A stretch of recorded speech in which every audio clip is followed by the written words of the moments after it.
Hey everyone, so today we're gonna do a little vlogging action. I got a new vlogging camera here and I'm gonna try it out. This is a bit of an experiment for me. I'm also going to multitask and get some meal prep done because, you know, we only have so many hours in the day. But I want to talk today about my vacation. I just got home in September, at the end of September. I don't know if you guys were following on my Instagram, but I was on a beautiful Tuscan vacation with my family, which was absolutely a dream, and I can't wait to go back. You know, when you like you don't appreciate how amazing being away is until you are home and back at work. And so that's how I'm feeling right now in October. But anyways, that was amazing. And while I was away and posting all these great photos of my food and the wine that I was eating and all that stuff, people often were asking me, girl, how do you eat all those things on vacation and not gain weight? And that question actually came up a lot. And I started to kind of think about, you know, how I would have approached my holiday back when I was struggling with disordered eating and orthorexia. And I absolutely had those same fears. I remember, you know, a vacation for me, or just the thought of going on vacation where I couldn't control every single meal that was being made or how it was going to be prepared or anything like that, would send me into such anxiety, just thinking about it. How was I going to manage? How was I going to kind of get around that kind of social aspect of eating and stay on track? And then what would normally happen is I would almost kind of just like give up basically at that pursuit, because I'd realized it is impossible to control everything when you are outside of your home and don't have control over what you're eating or how it's being prepared. And I would kind of swing in the opposite direction and I would go and have a 2-week binge. So basically what my vacation eating would look like was like eating pastries all day long and massive tasting menus and feeling so sick and bloated because I would eat so much. And I wouldn't dare think of wasting a meal on something light and nourishing that just like really what my body was craving, like a salad or a bowl of soup or a yogurt bowl or some fruit or whatever, because I knew that that's what would be waiting for me when I got home. And I was like terrified of that, of going back to my kind of restrict phase, because I knew I'd have to pay for what I ate all that time. Yeah, there was a lot of guilt and shame around that. But if that feels like you, if that rings a bell to you, know that you're not alone and it doesn't need to be that way. I can absolutely say that learning how to eat intuitively was not something that happened overnight. That's for sure. I'm not going to pretend like it was just like an easy, I took a little easy overnight course and all was good and I could go and eat, drink, and be merry. However, after years of working at this, my relationship with food has completely changed, and the way I view and approach a vacation and eating on vacation has completely changed. So I can go and I can eat and drink and be merry, and I don't need to feel like I need to come home and restrict. And I actually find, I was thinking about this, I actually find that if ever I feel like I'm teetering into kind of my regimented mentality, I find that kind of going on vacation is a really great way to break that cycle. And I realize I am privileged to be able to go on vacation, and it doesn't need to be a vacation. It really could just be like, we need to break the routine, whatever that looks like, however you need to make that happen. Sometimes you just need to get out of the routine to see that it's not working for you. And so switching things up on a little bit of vacation is kind of a really good way to do that. So let's talk about basically how I was eating while I was away. First of all, let's start with the beginning of the day. So at the beginning of my holiday, I would wake up early before the baby and my husband, and I would usually kind of like answer some emails. Maybe I'd have my coffee. I wouldn't be hungry because I was all like jet lagged and my body was all over the place. And even though, you know, for me, you know, you've seen my what I eat in a day. I am a breakfast person. I could not do intermittent fasting, so I'm not one to wait till noon to have my first meal. So that was definitely a departure for me. But I just genuinely was not hungry until later on in the day. So what I found was once my son got up and he was having breakfast, I really like to eat with my son and make sure that he has that kind of modeling. He eats so much better. And for the parents that are at home with picky eaters, make sure you're eating with your kids. That I really do believe that that's super important. But I would have like a small little snack with him. So maybe a piece of toast with some peanut butter or almond butter and some fruit. We are staying in Airbnb, so we could do some of that. We could make our own meals. And then, you know, I of course would have my coffee. Very important. Side note on the coffees, the lattes, I'd have a soy latte. They don't have, I usually have almond milk here, but they don't have like almond milk there. And honestly, my order would be complex enough. So it was always soy milk while I was in Italy. And the coffees, the lattes in Italy are so small. Like, I'm not joking, like 3 sips sometimes. I'd be like that. There is no like grande, venti. There's no sizes. They look at you like you were crazy if you order something like that. And I realize it's because, you know, in Italy, they eat or they drink coffee partially as a social thing, but just to be sipped and savored before they head off to work or whatever. Whereas in America, I feel like we drink coffee and a lot of beverages in general, kind of as a way to like keep our mouth busy. And I found, even though at first I was like, this is not going to be enough, I found that I kind of really appreciated some of the smaller portions because it really helped me kind of check where, you know, when I was actually not really enjoying it anymore. Sometimes I find now, after I got home from Italy, that I drink my grande latte and halfway through I'm like, I'm not even really enjoying this anymore, but I'm still drinking it because it's in my hand. So this was a really great way for me to eliminate waste and also to kind of get back in tune with what my body actually wants and craves and needs versus what I'm just drinking out of habit because that's my order. That's my Starbucks order, you know? Anyway, so back onto my day. So after, you know, that, we would start our day and we would do so much. We would walk a lot, like a lot of walking, to the point that my legs were really tired. But that's what you do when you're a tourist, right? You want to explore, you want to see it all. You don't want to just like sit back and hang out all day. As a result, you know, I sometimes would let myself get more hungry than I normally would. So if I was thinking about this on the hunger scale at home, I maybe would start to have a snack around a 3 or 4 on the hunger scale. Whereas there, sometimes by the time I'd stop and sit down for a meal, I'd be ravenous. I'd be a 1 or 2. And as a result, of course, I would probably eat a larger meal than what I would normally eat as, you know, at home. I would eat until I was like a 9 on the fullness scale versus like a 7, maybe an 8 at home. The key here, however, is that I didn't punish myself. I didn't feel guilty about it. I didn't shame myself over it. I didn't say, oh my God, I'm so full, I'm not gonna eat anything for the rest of the day, or now I've gotta like go and find a gym and exercise, etc. I didn't think about it. I just let my body be my guide, and maybe the rest of the day, you know, by dinner time, I would probably again be so hungry because I would be touring about and doing things. So I was really just responding to my body's needs, and I wasn't going to let my kind of preconceived notions about like what my normal kind of eating would be at home get in my way of like listening to my body's needs in that moment. And I think that was like really important for me because of course, like I think a lot of people who get into doing kind of mindful eating or intuitive eating, they think about the hunger scale, and I really only use it sometimes because I think we can also get obsessive about that. And they think, oh my gosh, I'm doing intuitive eating wrong or I'm failing at it. You can't do intuitive eating wrong, and that's the amazing thing about it. And so I think this was a really great way to remind myself that it's okay if I eat like past fullness once or twice or whatever. It's my body will make up for it because it's incredibly intelligent. Okay, so then what happened after that? So then we'd go to dinner, and I'd always have wine because I was in Italy, and I'd pretty much always have dessert because I love gelato.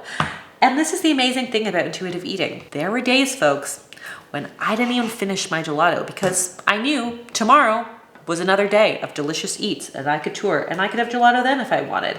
And that's a really like empowering realization to make. It's like, this is not the last time I'm gonna have something delicious. Tomorrow is another delicious day. Tomorrow is another delicious day. You know, write that on your mirror every single day and just remember it, because we don't need to limit ourselves to just like these little snippets of happiness through food. And through all of that, you know, even though I was eating like a mother queen, I think there was only one night that I can remember that I went to bed feeling like uncomfortably full, like stuffed, where I like definitely like overshot what, you know, my nutritional needs for the day. And that was because we were having dinner at Massimo Bottera's restaurant. If you don't know who that is, I mean, Are you even a foodie? No, I'm just kidding. I'm not a food snob, but I am a big time foodie. And so Google that. His restaurant's the #1 restaurant in the world. We were lucky enough to have dinner there and got to meet him and hang out with him. And of course, it's a multi-course tasting menu. These are iconic dishes. I was so excited. I was looking forward to this all year long, literally. So of course I was going to eat everything, and the wine was a-flowing. They just didn't stop pouring wine. So not surprisingly, the next morning, I was feeling it because I don't really drink that much. So yeah, I was feeling pretty sick, but it wasn't like I woke up the next morning and I was gonna punish myself and say, okay, I ate so much and I feel like so guilty about it, I'm not going to eat today. I did not have that cognition. In fact, Massimo also prepared this like amazing, or his chefs did, this amazing, gorgeous spread for breakfast. And I also wanted to partake in that. And I was genuinely hungry at that point. I ate what I felt was, you know, nourishing my body well, and I moved on. And I think probably because I just didn't feel up for another big heavy meal, that night we had like a lighter dinner, and that was perfectly okay. That was all that needed to happen. I didn't need to overthink it. I didn't need to punish myself in the days after. I didn't need to detox. I didn't need to find green juice. I just needed to like move on next day, whatever. What do I need for this? I'm doing some Instapot. I'm just a newbie with the Instapot, so bear with me, folks. One sec. Okay, so you're catching up with me here. So basically where we're at is Massimo Botero. Ate a lot, whatever. By the second half of my trip, I started to really kind of notice and make some adjustments that, you know, felt really good to me, because we were getting into a bit of a routine. And so I was trying to find ways, like without really even thinking about it, it's kind of unconsciously finding ways to eat in ways that really made me feel my best again. And so I definitely started to crave vegetables, like not in a, oh my God, I ate so much pasta and wine and gelato and now I need to eat salad only, but in like a legitimate primal way. Like I needed vegetables. I'd wake up and I'd be like, breakfast, salad. Can we have salad for breakfast? Where can I get salad for breakfast? And it's not like I had no vegetables in Italy. Like they have vegetables in Italy, but they just didn't like serve a whole lot of fresh vegetables, because as you know, when you're eating in like a restaurant, you know, you're never going to get as many vegetables as you probably would make yourself at home. That's just my experience in most restaurants. So I was really craving a good veg. And I think that's like largely because A, I wanted that fiber, and B, I wanted the hydration. And that also is like really good for regularity, and things were feeling a little slow by the end of my trip there, and that's probably why. So I was going straight for the veg, that's for sure.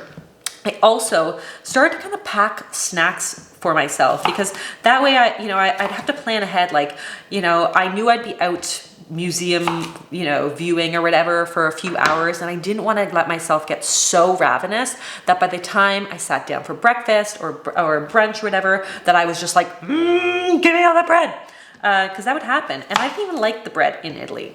Don't shoot me, folks. I just didn't think it was very good. So I never wanted to eat it unless I was starving, basically, because it just didn't taste very good to me. So I didn't want to get myself starving. So I'd pack snacks, both for myself and baby E. You know, I think as parents, we always think about our kid, and I was always packing him snacks, but I was like, why don't I just pack some snacks for me too? Like that would make sense. So I started to do that. That also really helped me.